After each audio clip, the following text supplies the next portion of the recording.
सज्जनों मित्रों ते वीडियो जिथा कि मैं खड़ा मेरे पचाधो दरियाए सिंध वांदे ते पुआधो दरियाए चनाब वांदे ई अधवाने दे विच जेड़ी जाद उत्ते मैं खड़ा ये कोटदू जंक्शन सदींदे ये बहु कदीमी शहर है जेड़ा वसदा ते रसदा पे इंदे बारे अज असां तुआकू कुछ चंगियां ते कुछ माड़ियां गाल्हियां भी दसेसूं ते इंदे कोटदू दे बारे तुआकू हाल अहवाल भी सुनेसूं ते आओ वाल तुआकू जुलो कि कोटदू दी अज सैर करवेंदे हैं।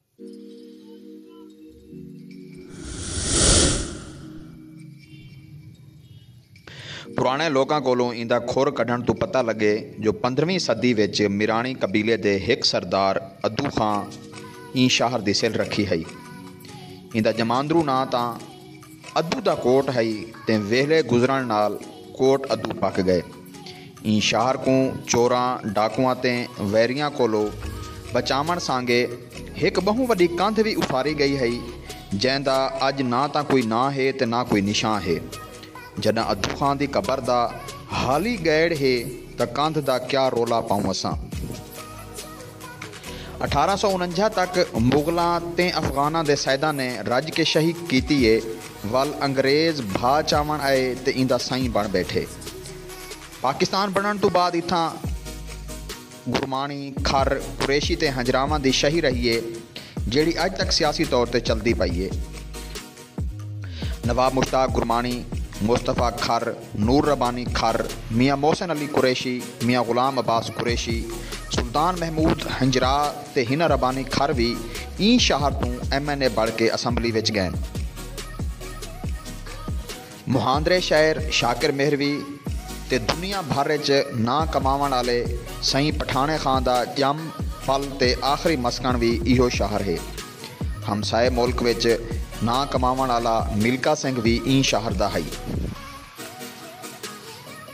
ई शहर दे बजुर्ग मुर्शिद अब्दुल अजीज पिरहाड़वी जिन्हां अपने डूहां हत्थां नाल बयक वक्त कुरान पाक दा नुस्खा लिख के ये करामत अपने नाल ते उन्हां दी खानगाह भी ते बाबा नूर शाह कलंदर, गामन शाह, शाह वजीर, पीर अब्दुल वहाब, दीन पनाह ते मुफ्ती अब्दुल जलील दी आरामगाह भी कोटदू शहर दे आसो पासो है। तहसील कोटदू का कुल रकबा 87,07,999 एकड़ है जिंदे विचों 42,04,521 एकड़ ते खेतीबाड़ी की वेंदी है। इत्थां कारखाने भी हैं जेड़े रोज़ी दे नाल आलूदगी भी देंदे न। छोटी छोटी जिहड़ी इत्थां नौकरी है वो इत्थों दे लोगों को मिलती है। वड्डे शहरां दे लोगों दा हक बढ़ गए। कैपको खैर नाल बंद थी गए। पार्को ते शुगर मिलां इत्थां चलियां पैन।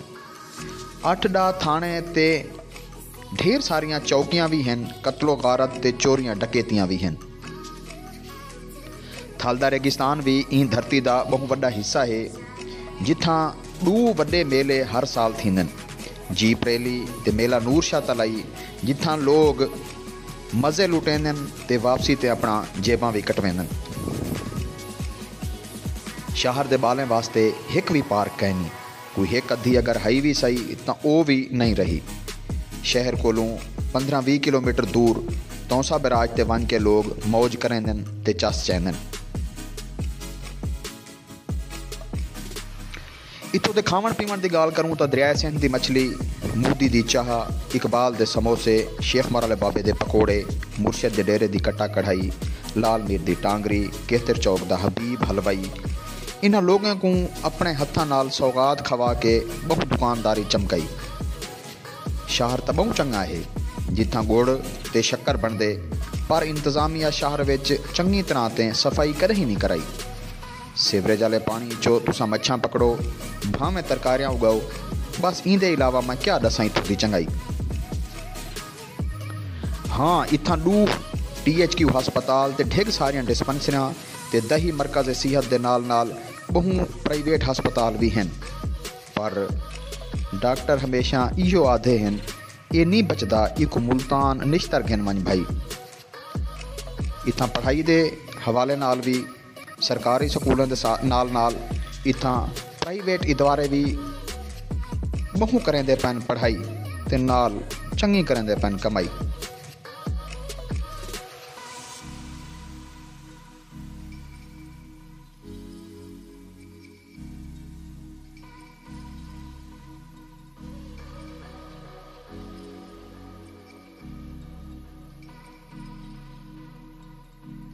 ਅਸੀਂ ਕੋਟ ਜਿਹੜਾ ਹੈ ਨਾ ਉਹ ਤਹਿਸੀਲ ਕੋਲੋਂ ਜ਼ਿਲ੍ਹਾ ਤੱਕ बढ़ गए ਤੇ ਇਹ ਸ਼ਹਿਰ ਦੇ ਵਿੱਚ ਇਹ ਜ਼ਿਲ੍ਹੇ ਦੇ ਵਿੱਚ ਨਾ ਤਾਂ ਕੋਈ ਦਫ਼ਤਰ ਹਨ ਤੇ ਨਾ ਕੋਈ ਵੱਡੇ ਅਫਸਰ ਹਨ ਜਿਹੜੇ ਇੱਥਾਂ ਜ਼ਿਲ੍ਹੀ ਸਤ੍ਹਾ ਦੇ ਉੱਤੇ ਕੰਮ ਕਰਦੇ ਹੋਏ ਨਜ਼ਰ ਆਵਣ ਤੇ ਇਹ ਹਵਾਲੇ ਦੇ ਨਾਲ ਅਗਰ ਡਿੱਠਾ ਵਜੇ ਤਾਂ ਰਿਸ਼ਵਤ ਕਰਪਸ਼ਨ ਬਦਦਿਆਨਤੀ ਕਬਜ਼ਾ ਤਜਾਵਜ਼ਾਤ ਦਾ ਖਾਤਮਾ ਕਰਕੇ ਇੱਕ ਸੋਹਣੇ ਤੇ ਪਿਆਰੇ ਜ਼ਿਲ੍ਹੇ ਦੀ ਇੱਥਾਂ ਸੇਲ ਰੱਖੀ ਵਜ ਸਕਦੀ ਹੈ।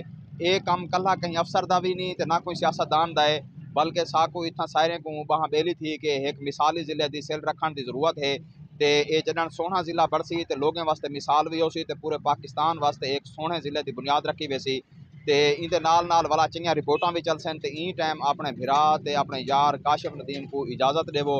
इंशाअल्लाह असां अगली पे इंशाअल्लाह तो आपको जो है ना तौसा बराज की सैर कर वैसूँ।